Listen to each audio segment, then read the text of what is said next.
Karma to Christ ministries आपका स्वागत करती है। आइए हम परमेश्वर के वचन पर चर्चा करें।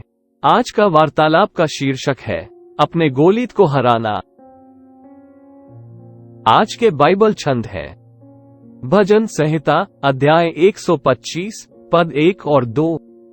जो यहोवा पर भरोसा रखते हैं वे सिय्योन पर्वत के समान है, जो टलता नहीं वरन सदा बना रहता है। जिस प्रकार यरूशलेम के चारों ओर पहाड़ है, उसी प्रकार यहोवा अपनी प्रजा के चारों ओर अब से लेकर सर्वदा तक बना रहेगा। तथा यिर्मयाह अध्याय 33 पद 3। मुझसे प्रार्थना कर और मैं तेरी सुनकर तुझे बड़ी बड़ी और कठिन बातें बताऊंगा जिन्हें तू अभी नहीं समझता। तथा गिनती अध्याय 13 पद 30।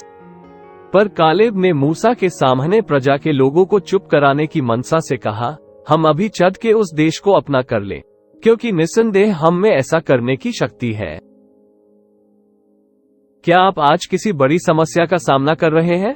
यह विशालता, अभाव, बीमारी, टूटा हुआ रिश्ता, नौकरी या किसी प्रियजन को खोने का डर, झूठे आरोप, व्यक्तिगत दस्तावेजों के साथ समस्याएं, अपमानजनक या दमनकारी बॉस, अन्याय या लगातार संघर्षों के कारण अवसाद हो सकता है। यदि यह आपका मामला है तो निराश मत होइए, क्योंकि परमेश्वर ने आपको पहले से ही यीशु के नाम के माध्यम से हर विशाल पर विजय पाने के लिए सुसज्जित किया है।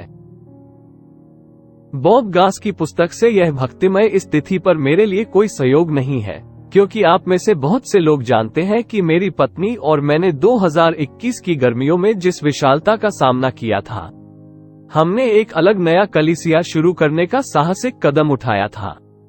शहर और बैठकें शुरू करने के लिए उस शहर में जाने की सभी व्यवस्थाएं की, एक अपार्टमेंट ढूंढने, अनुबंध पर हस्ताक्षर करने, जमा राशि का भुगतान करने, अपना आधा सामान नए अपार्टमेंट में रखने और यहाँ तक कि चाबियों का एक सेट हमारे हाथ में होने के बाद मकान मालिक का अचानक हृदय परिवर्तन हो गया और उसने हमें अपार्टमेंट किराए पर देने से इनकार कर दिया।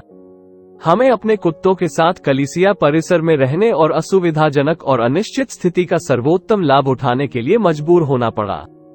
यह विशाल हमें कलीसिया शुरू करने और मसीह के प्रेम के साथ खोए हुए लोगों तक पहुंचने से रोकने के लिए खड़ा हुआ। आखिरकार मंत्रालय में कुछ हफ्तों के अच्छे नतीजों और विकास के बाद भी हमें कोई घर नहीं मिल सका और हमारे पास वापस वहीं रहने के अलावा कोई विकल्प नहीं था जहां हम पहले रह रहे थे। मुझे नहीं पता कि किस दिग्गज को मार गिराया गया, लेकिन मुझे पता है कि हमारी आत्माएं नई हो गई थी। व्यक्तिगत स्तर पर परमेश्वर के साथ एक अद्भुत समय बिताया था और निकट भविष्य में और भी बड़ी जीत की उम्मीद थी। हमारे जीवन के लिए ईश्वर की योजना के बारे में संघर्ष, भ्रम और संदेह के उस समय से जो एक बड़ी बात सामने आई, वो ये थी कि हम अपनी ऑनलाइन बैठकें स्पेनिश में शुरू कर सकते थे। मुझे बहुत पहले ही ऐसा करने का निर्देश दिया गया था, लेकिन मैंने कभी इसे शुरू नहीं किया।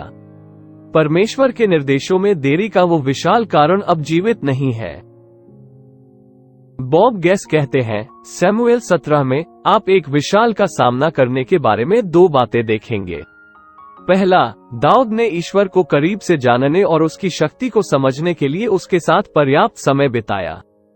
दूसरा, जब डेविड गोलीत से मिलने के लिए बाहर गया तो वह अकेला गया, बाकी लोग अपने तंबू में ही रुके रहे।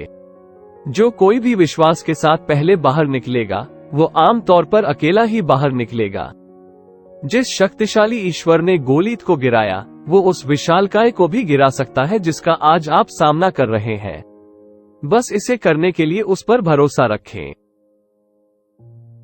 आइए प्रार्थना करते हैं। पिता, आप न्याय और जलन की आत्मा है। आप प्रतिज्ञा करते हैं कि हमारे शत्रु एक दिशा से हम पर आक्रमण करेंगे, परंतु 7 दिशाओं से हमारे सामने से भाग जाएंगे। जब शत्रु बाढ़ की तरह आता है तो प्रभु की आत्मा शत्रु के विरुद्ध मानक स्थापित करेगी। इन वादों के लिए धन्यवाद जिन पर हम दृढ़ हैं। हमें ये ज्ञान बनाए रखने की शक्ति दे कि आप कौन हैं और आप हमारे लिए क्या कर सकते हैं।